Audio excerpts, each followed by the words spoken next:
Hello, everyone. Welcome to Heartlines. This is our space where we discuss everything relationship and love, and I'm your host, Franca. Tonight on the show, I have Precious Odern with me and Barrister Joe. We call him Sir Joe. Precious, how are you doing? I'm fine. Good evening. How's Lagos? Cold. Hmm. That's good to know. Good weather. Very good weather. Uncle Joe,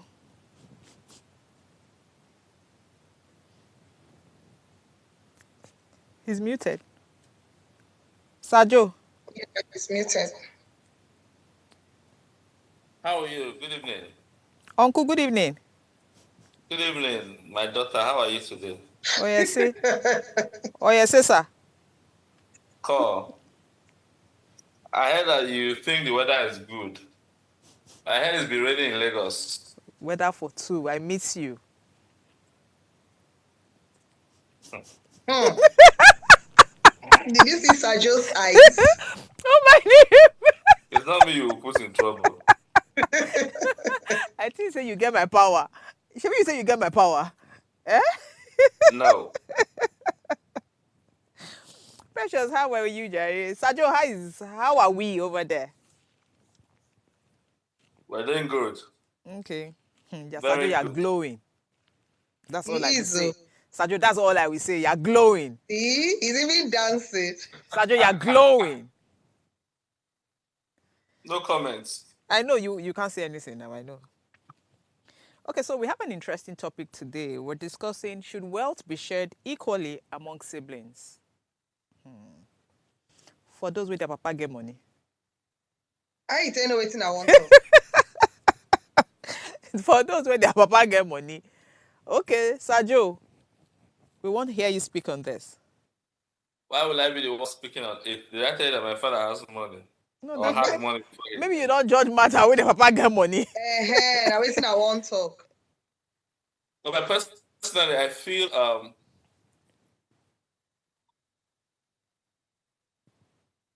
uh, owner of the wealth that determines how he shares it, Okay. rightly or wrongly. But personally, I do think that well, surely be equitable. What I mean by that is that it will be very fair to gift a child who's already a billionaire equal to one who is struggling.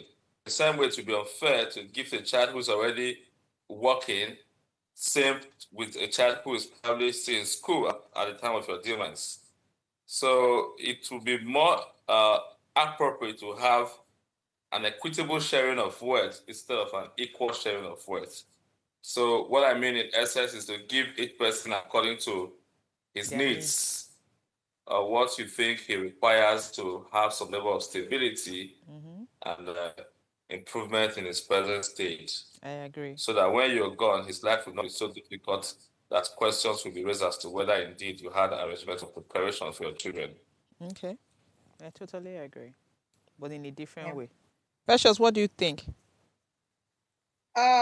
First of all is the question of what is the wealth of this family, because it's only a family that has wealth to a reasonable extent that will think about sharing. What I've noticed that happens in most Nigerian homes is the man the man is late, and somehow the first child, either the first son if he's of age or the first daughter if she's of age, helps the mom if she's still alive to sort of manage what their father left behind. True. So it serves like a buffet, a buffer rather, a buffer for the family. So they have any family an engagement, or they have any family project, they now go and dip into that purse to solve the problem. They don't actually share it because it's not so much that it can be shared.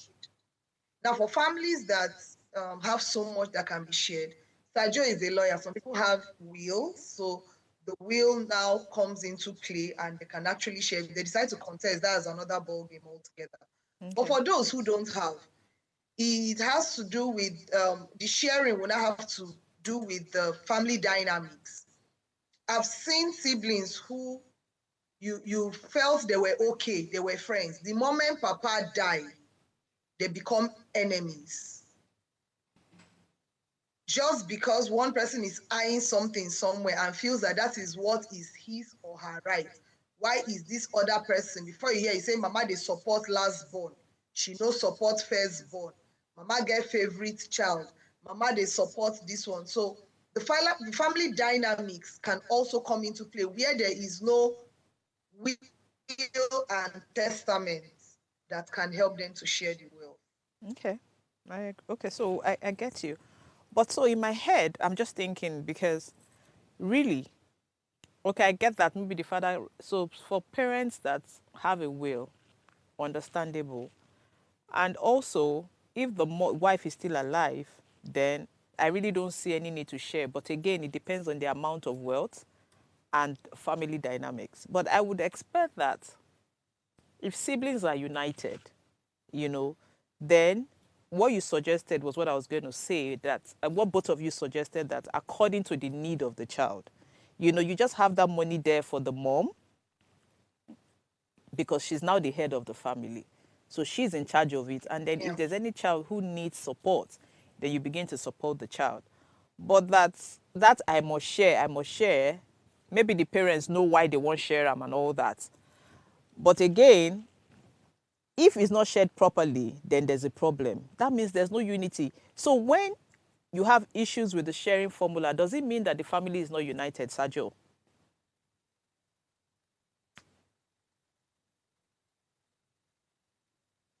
I did not get your question. So I'll say what I asked was if there are issues with the sharing formula or with the will, does it mean that the siblings are not united or they just feel that it's their right? No, but first and foremost, the sibling actually have no role to play in the sharing formula of the parents' assets or even liability, I mean, by extension. Okay. Because if we're discussing will, they had no inclination, they had no knowledge as to what was will to them until the will is read.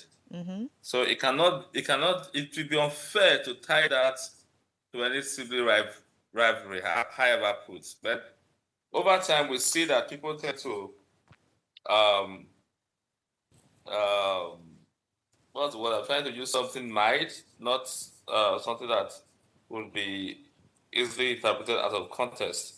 People tend to isolate or begrudge a sibling who has more, as though he had influence by conduct or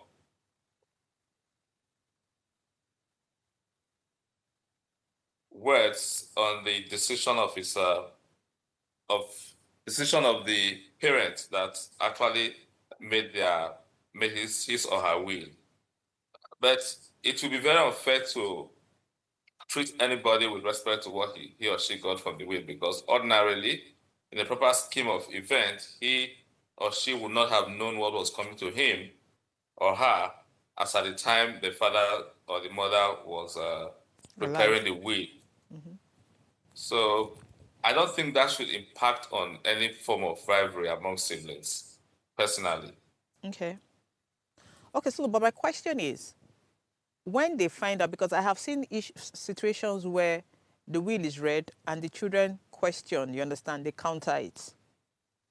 So that means they feel, there's this right over, there's this, what's the word? There's this, I'm trying to look for the word, sense of entitlement, you know?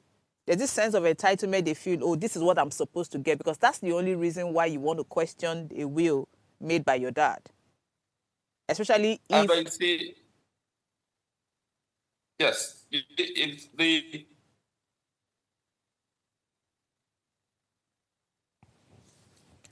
I think we've lost... I mean, it minds of his father to inherit something. Now, where people tend to challenge wills the most is that where it is unfairly distributed, where it is apparently obvious that, for instance, your father, with whom you had a wonderful relationship with, could not have willed his walking stick to you. and then maybe your mother was out of the home, and there was a second wife, and then the wife and her children get virtually everything. Or if you're an Edo man, the Igugbe, which is where the father lived and died in, is suddenly willed to the first child of the second wife. So naturally, you want to contest that.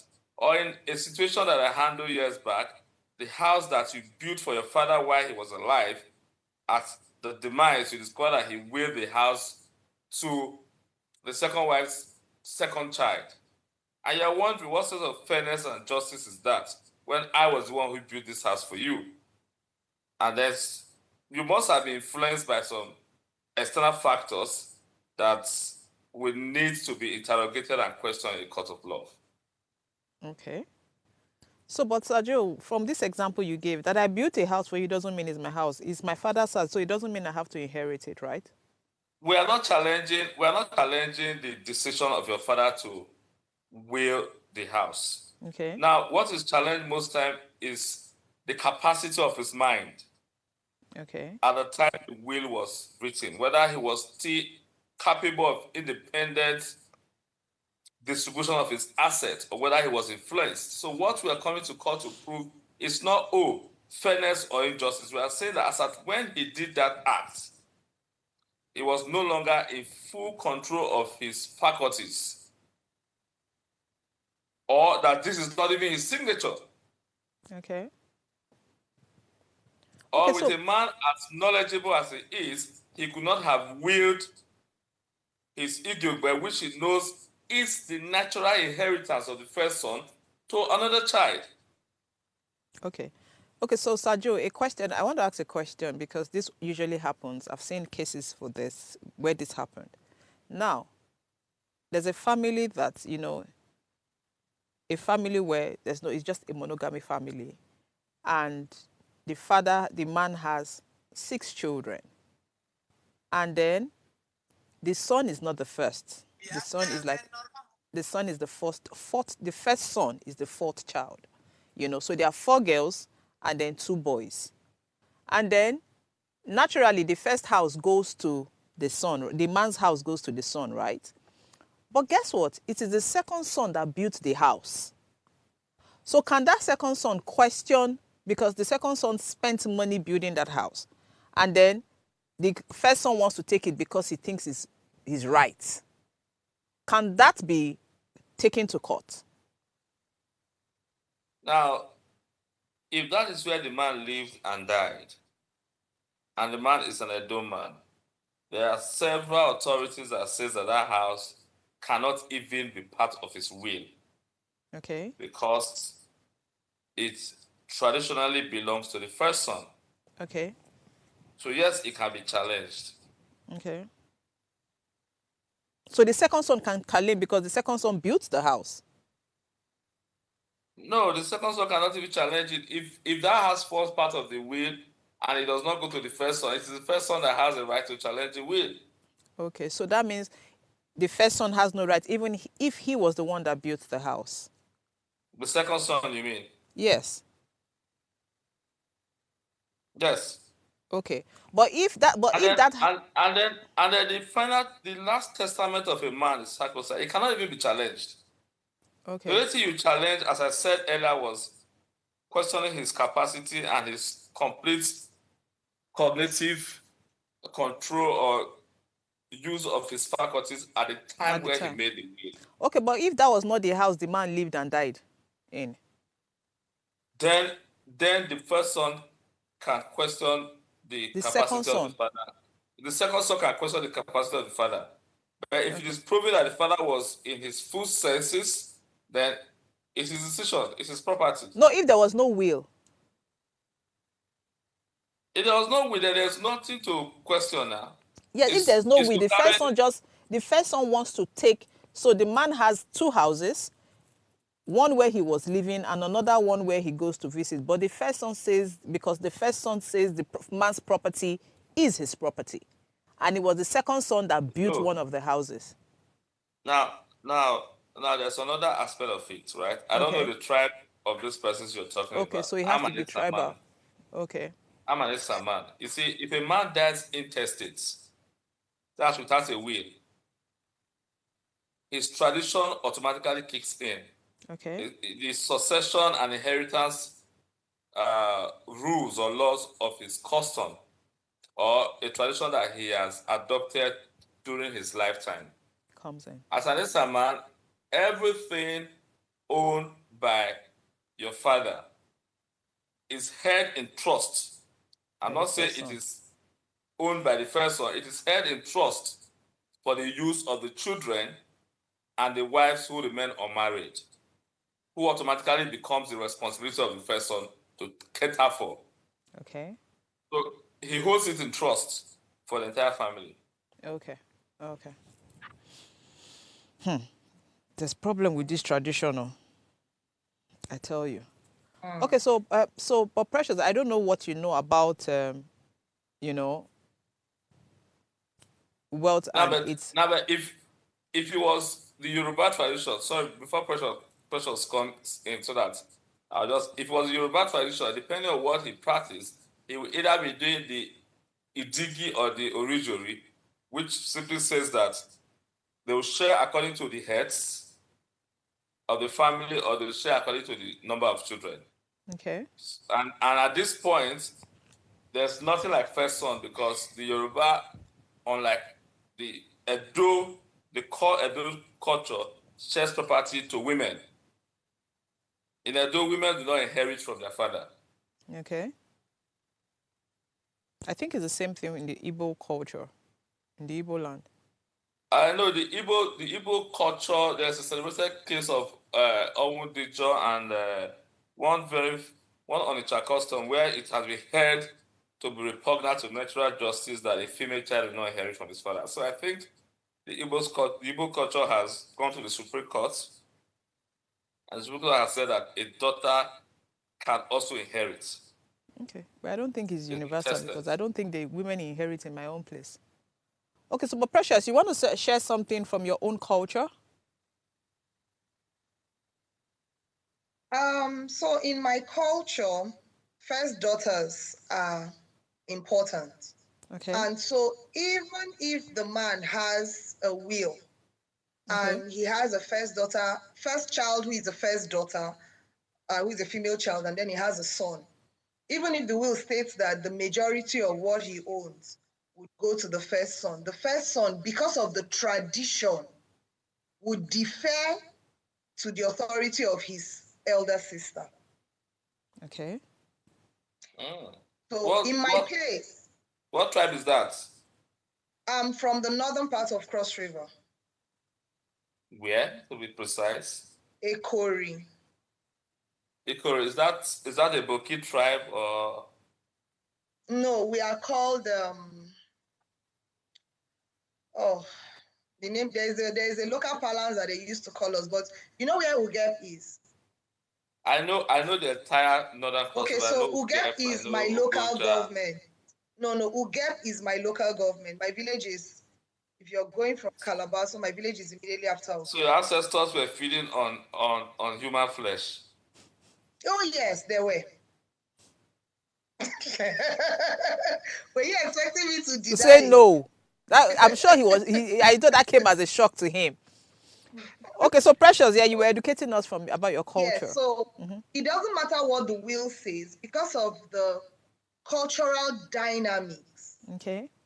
You see first daughters, even if they are not giving lands and all of that, she will still control what her brothers were given. So first daughters are not left to suffer, or female children per se are not left to suffer. Okay, and as it has to do with the sharing of the wealth, it's not, in my place, I have not seen any case where it's so serious that it causes so much rivalry between siblings. I'm going to use my family as an example. So no, Precious, hold on. So what you're saying is, in your place, the woman might not get anything, but she's involved in the sharing among the siblings, among the brothers. And she's well taken care of. Okay. Yes. So you're going to say in your case. Defer to her. Yes. So when my dad passed, he didn't have a will. Okay. Now, because of the culture, I am the first child, first daughter. I have a Okay. younger brother who, Okay. is basically all my younger ones are adults. But as it has to do with even the burial preparation, my younger brother kept telling the elders in the village, whatever you need, meet precious. Whatever you need, meet precious. The elders did not tell him, oh, it's a taboo. They knew that that is what was to be done. Now, as it has to do with whatever it was that he left behind, we didn't even bother sharing anything because, like you mentioned, if the wife is alive, what are you actually oversharing the things for if Agreed. the man did not leave a will? Mm-hmm. So what we as a family, the children sat my mom down and told her was, you got married to this man when you were very young. It's not as if all of us are now settled and wealthy and all of that, but you got Mm-hmm. this man, you got married to this man when you were very young. Mm-hmm. Everything he has is as a result of the hard work the two of you put into it. So whatever you need, you let us know. If you Okay. want us to handle anything, you let us know. So what she did was she said, okay, if I need something from so and so area, you take this one. Okay. You will handle this. If I need something from here, you will handle this. And there was a time when something had to do with a property came up. And when she asked me, I was like, why are you asking me? Madam, anything you want to do with it, now you and your husband are in duam. So the family dynamics It's also very comes to important. play. We are not Yes. just siblings, we are siblings who work together, we are siblings who love each other. We're not saying that money has not caused problem between us, it has, but we've been able to sort it out. Yeah, you can have So, like arguments, I but not said, to the it has, point where. yes, Mm-hmm. yes, Mm-hmm. it has become instead our general purse. So somebody Okay. has a project that they are doing and they need some form of assistance. You go and meet Momsy and talk to her. But Momsy in will be that like, case, the okay, don't most worry. in that case, the favorite child is the one that enjoys more. In this case, the favorite child is our last born, and we are all monitoring him before he run my mother's streets. Exactly. Okay, so from what we have discussed, I think that because of this part of the world, culture plays a major role Yes, in this wealth sharing. If you don't have a will, then you now go by culture, and then elders and siblings, the uncles and aunts also come into it. Now, how do we manage that? Because it is not only siblings. I've seen cases where uncles, if the person is very wealthy, the man's brothers and sisters want to take from the wealth. They want to share from it because they say, oh, he's our brother. Sajo, is that right? it's always a terrible A situation terrible, because yeah, it causes unnecessary fights. It is true. not. It is not right. Okay. And it is even worrisome that one who should be um, pained and then understanding that the responsibility of his late brother's children now falls on him is going to deprive them of what they are supposed to inherit from his brother. Mm-hmm. But it has become the practice over time. Now, what I say to people is this: um, if your parents participated in a culture and benefited therefrom, you cannot, when it's their relatives' turn to benefit from that culture, begin to question the rightfulness or wrongfulness of that act. Okay. Now, the easy way, because even with the idea of writing wills would also lead to problems. At the end of the day, there are some wills that have been challenged for over 50 years. And then while that will was being challenged from the High Court to the Supreme Court, to return back to the High Court and all of that, the entire property that they were challenging was virtually destroyed to date. So what I would advise people, I mean, at 65, 70, you know that you're timing out if you're lucky to live that long. Okay. Begin to distribute your wealth amongst your children and let them know who owns what. And whatever is left, you say, okay, this one is for your mother if I predecease her, and then when she's also gone, she distributes also. So it makes life a bit easier. To tell them that this is for you, this is for you, and everybody sees that we know who owns what. And nobody is coming tomorrow to say, oh, my dad was not fair and all of that. But again, more importantly, if you invest in your children, the likelihood of them fighting over your property will be greatly limited or diminished. Because no matter how wealthy you are, right, every child should outdo his father in a particular realm of things. Your children, your beautiful house could be located somewhere at maybe in, let's say, Ekenwa Road in Benin. And then by the time your kids are growing up, Ekenwa Road is no longer the in place. And they decide to not even go to the old GRA that we know, they decide to go further into GRA to erect their houses. And they have mansions. They will not come and be fighting over an Ekenwa Road property. Exactly. Neither will a child whose father had a property in, let's say, Agege, for instance, and he has his own in Magodo, will come and want to die over a property in Agege. So if within your lifetime, your children are positioned, they know that, look, you are supposed to be more successful than I am, and you position them to be so more successful than you are. I'm not leaving out that 10% of irresponsible children that will come and fight over those properties, but I'm saying that the larger number would not want to look at what you left behind. As a matter of fact, we've had situations where the children simply said, you know what, let my cousins, other dependents of my dad, let them live there. Let them earn from that. We are very comfortable. We are doing well.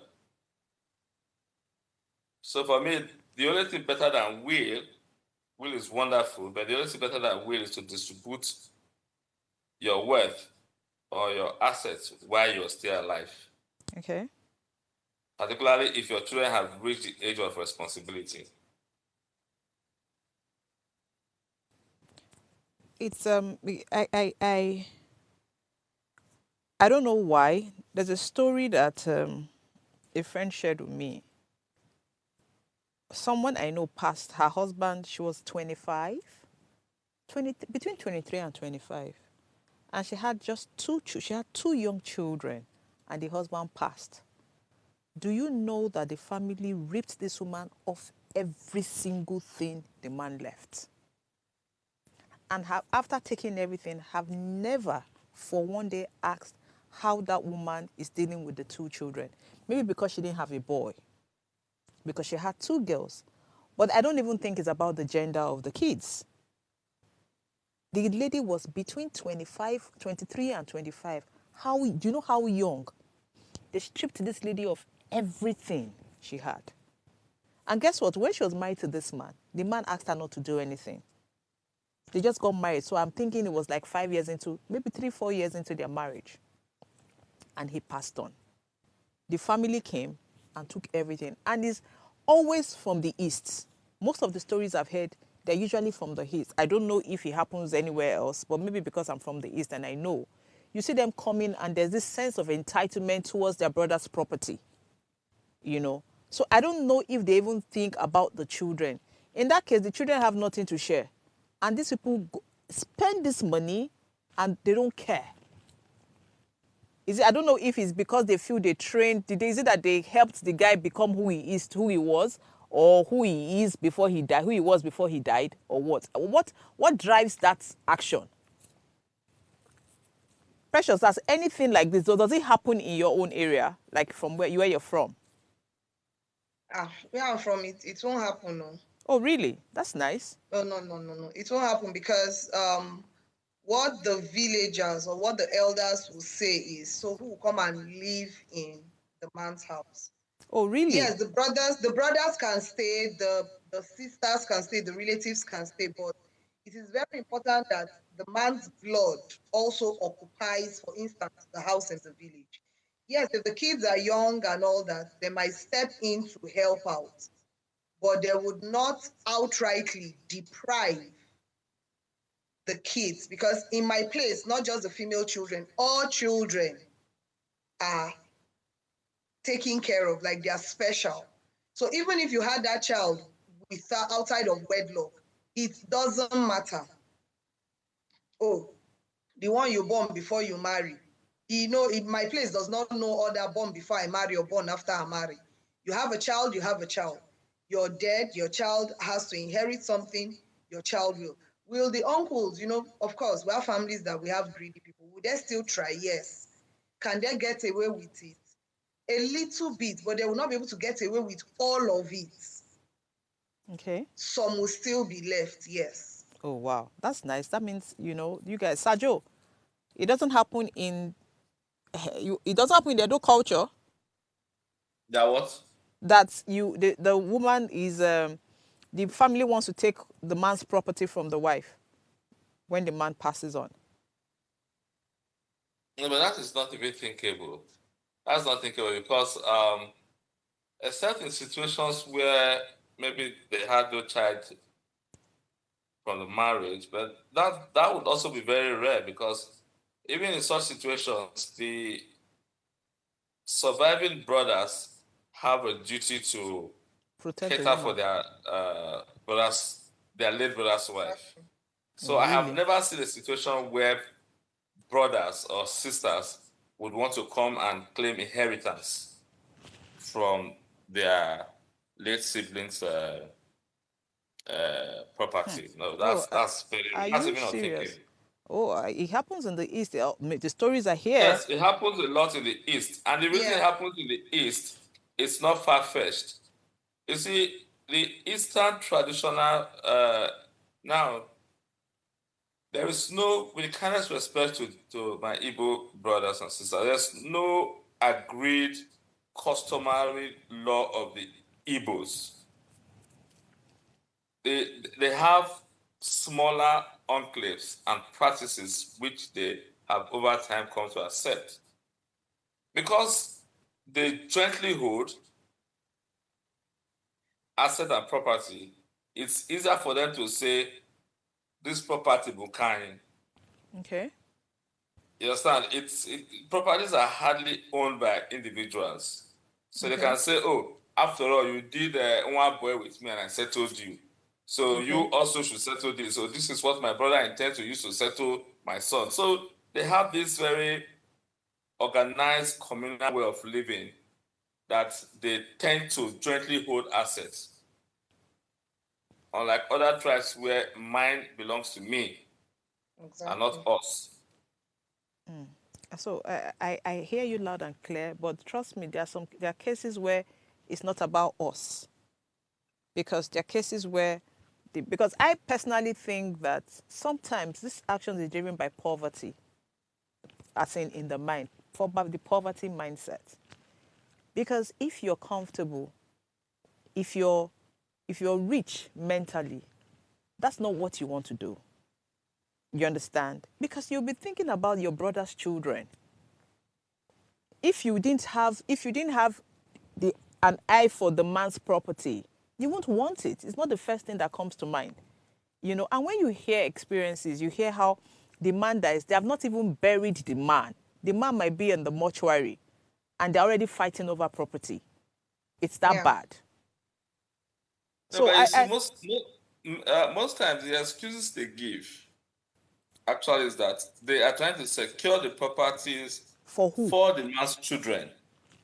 But the woman lives with the children. They don't care about the children. And then I'm coming. And then they feel that the woman not being an integral part of the family has the capacity to move to another or another household or another bay. And when she goes there, they do not want their brother's hard earn to move with her. So they want to secure it being a family asset so that the children can benefit from it. Now, that is not a justification for that act. For me, there's really no justification for such evil act of wanting to disinherit the children of the marriage. Because you and I know that even when they claim to secure that property, the children will have to suffer. I mean, by the time they grow up, the property may also have been depleted or destroyed by those who claim that they were holding on for their sake. So it's neither here nor there. But what I've often said to people is that a wrong culture or custom can only be corrected by the living. Mm-hmm. Right? If Agreed. your father, while he was alive, subscribed to such custom and possibly inherited from such custom, it would be unfair for you to ask his brothers not to inherit from him. That's So if he inherited if your from it. father from inception has said, look, I do not subscribe to this, I do not agree to this, and in my time, don't even think about it, they probably will not come. Because first and foremost, how did they even know his assets? He had conversation with them. He discussed with them. He told them. And why again is asset in his name and his name alone? Because he's also not very comfortable with the woman in the house who is supposed to be his partner through thick and thin. And why again is he not comfortable with that? Because possibly because of the act of the woman, or what he may have suffered in course of the marriage, maybe betrayals here and there. So it is not an easy conversation to just say condemn this and accept this. Sergio, please, we need to go on a break because I have a lot. You just made this thing about, you just said something out towards the end I do not agree with, but let's quickly go on the break. When we come back, I'll address it. Stay tuned. Heartlines will be right back.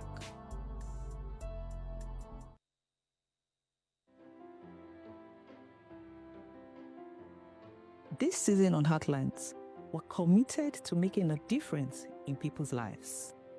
So Heartlines, in partnership with Reda Consult, is offering 12 free slots of counseling every quarter for people in need of professional counseling. Additionally, we're taking on 2 pro bono cases for individuals navigating a challenging divorce. To participate, please send an email to counsel@vedaconsult.com with your story. Our team will carefully review all submissions and will contact all the shortlisted candidates.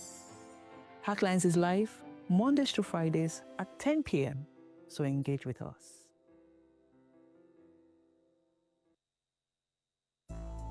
Thanks for staying with us on Heartlines.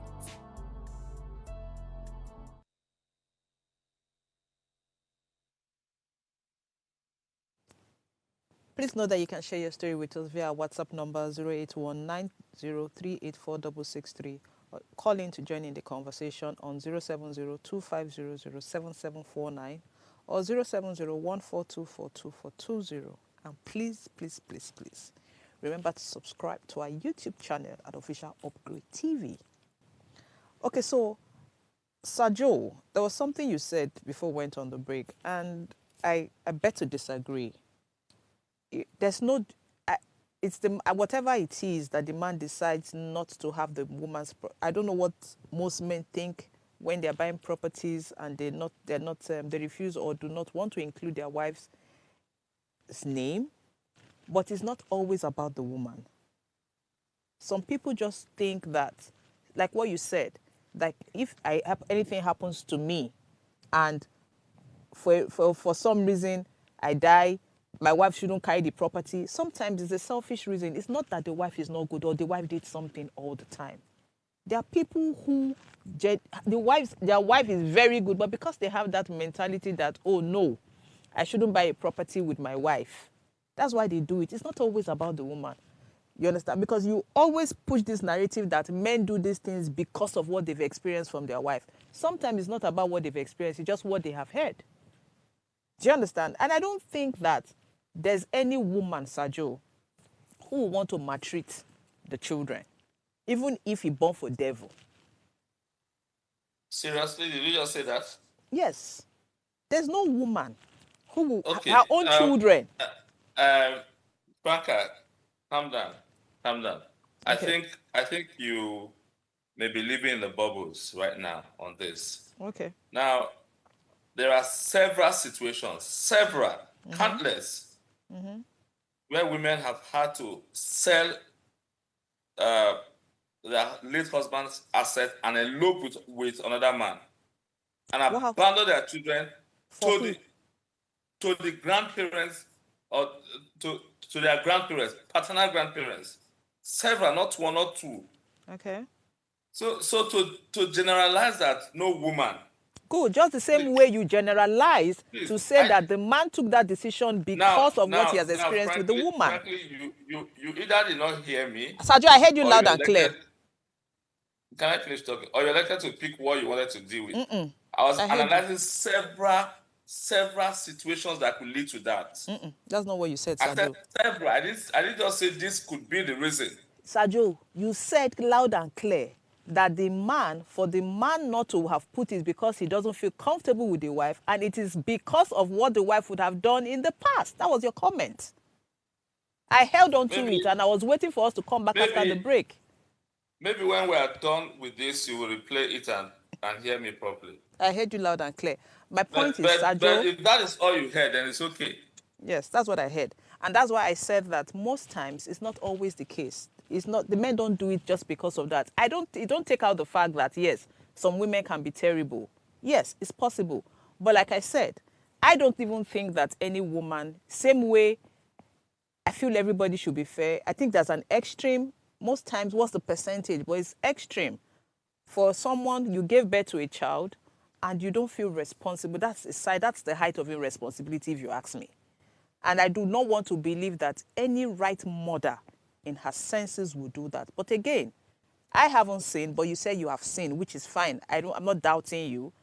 But, in things like this, I don't like to argue because in my own word, I might not have seen, but you might have seen. But just the same way, I don't think that it's fair for us to always say that, oh, men do this because of this. There are still some good women out there, Same way there are some good men, But again...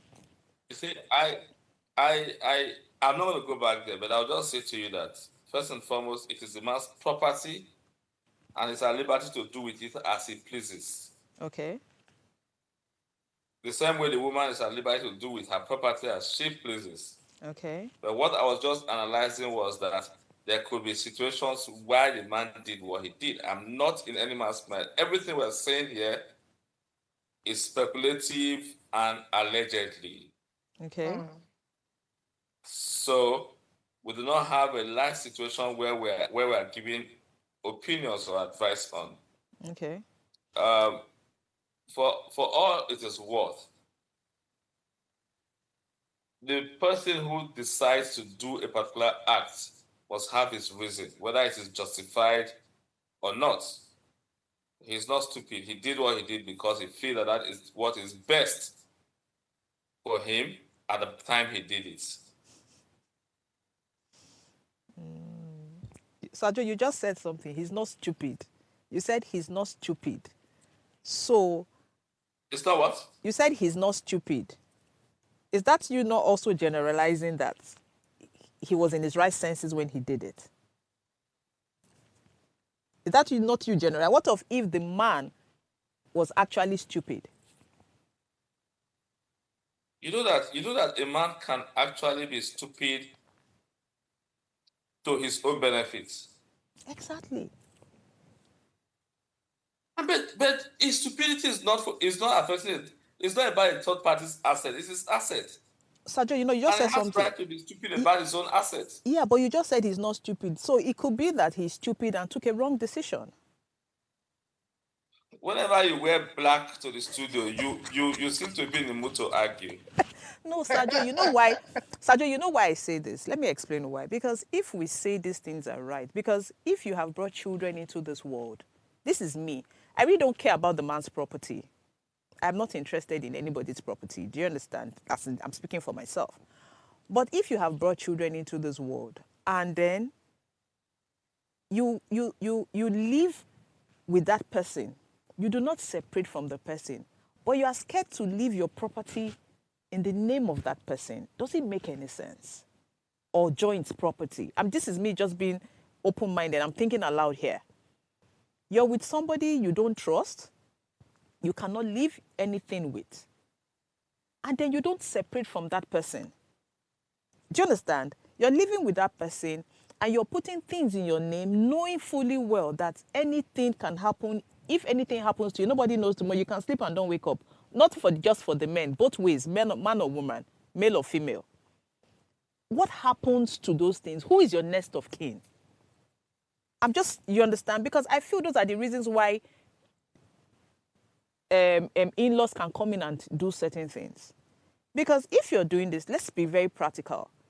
You have a family, and then I don't know how maybe your wife is doing, but everything you have worked for, I want to believe that everything you have worked for, if you do not have a will, by the time you're leaving, you want your children to inherit those things, not outside that, because that's what you have worked for. And then if you don't feel safe with the woman you call your wife, then why don't you just separate from her and make sure you have a will? You should have a will and share those things to your children. You don't have to give your wife anything. But where it's painful is where you do not leave a will and then you buy the things in your name, and at the end of the day, your whole hard-earned work and everything, your children, I've seen situations where the children suffer, Sajo. Like suffer. You see, they're going to good schools and everything. Once the father dies, those children are back to public schools. The woman is trying to raise those children. Why are they back to public schools? Okay, so most times in the situations I've seen, the man tells the wife not to work. Again, because he wants to come home to a woman who will prepare his meal. You understand? There you go, generalizing. I'm not generalizing. I'm just trying to. What is the reason why a man will say do not work? I'm talking about incidents I've seen. I'm not generalizing. Not in that situation. You will not know his reason. Maybe it's to protect the wife. Maybe he loves the wife so much. Sajo, whatever reason it is, if he was to protect the wife, no problem. He doesn't want the wife to strike. No problem. But you said don't work. You're not allowing Precious to contribute to this conversation. Me? No, I'm learning, You understand? You've said don't work. And then you die, you don't leave anything in your wife's name, your family takes everything, and those children suffer. It doesn't make any sense. Anyway, Sajo, you said you're going to say... That is unfair. But what of the situation where you say... Sajo, we can't hear you. No, I thought you asked Precious to talk. That's why I... Oh, no, we're asking her. Most of this, she said those things don't happen. She's from a very good culture where women don't get to suffer. But I see them happen. And I can understand where... You're the only one here from that culture where women suffer. In my culture, it's not about women suffering. It's the children that suffer. It's the children. And really, it's not the woman. Sense. Because if while the man was alive, part of, his daily activity was to make sure he provides and protects his family, his wife, his kids. Why not extend it to after his demise? And this goes back to what Sergio said, that if a man is hitting a particular age, I think it's wise to start putting certain things into play for when you are no more. So something as little as, I didn't even know that, for the longest of time, I didn't know that those things were available in Nigeria. I used to think, I only watch them in movies. Not until I have a childhood friend, went to the university together, went the same secondary school and then the same university. And I found out that her dad had set up a trust fund for all his kids. Okay. And so while she was because her mom had died while we were in secondary school, and then the father died just after secondary school. So it was that trust fund that saw her through school. Okay. So that was a forward-thinking man. And come to think of it, this man is from the north. The man is a Muslim. Okay. So he went beyond religion and tradition to just do what he felt was right, which is protect my children. My friend happened to be the last born. Okay. It's not as if her elder ones couldn't have taken care of her. He had only one son and 4 daughters.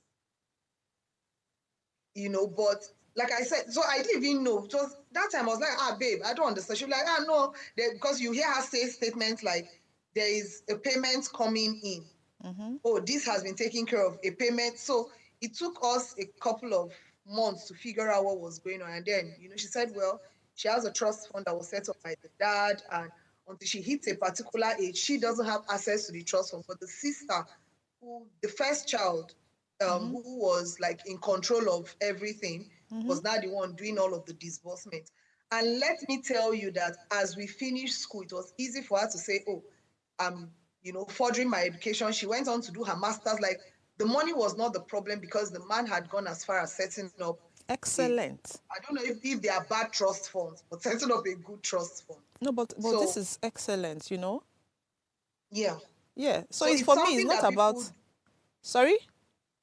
I say it's something that I've seen people do, and I think it's Yes. something that people should learn People how to should, do. yes, especially those who don't trust their wives, do this because it's not about the wife. For me, the wife can take care of herself. Because I don't understand, you be adult.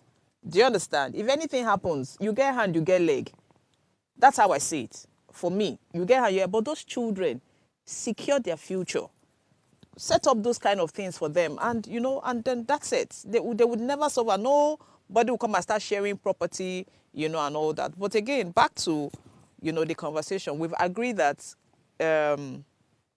wealth should be shared according to their needs, according to the needs of each child. I think that's an excellent way to share the money, because some people might not need it, but some people will argue that we were all born from the same father and mother. Everybody luck different, so it should be shared equally. Precious, what do you think?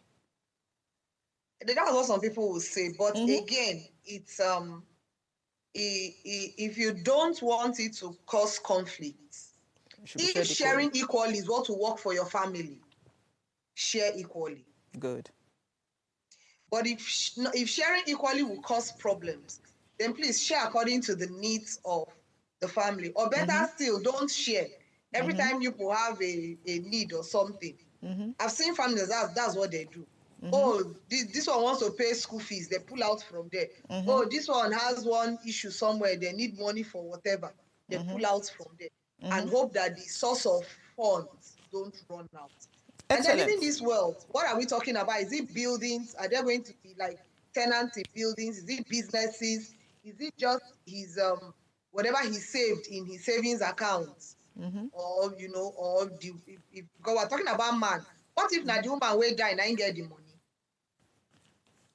So honestly, it's not about the man. It could be anybody. As wealth. It could be from anybody. What kind of wealth? It could be from anybody. It could be the man or the woman. Just wealth in the family. But just make it. Usually it's the men that have it. Yeah.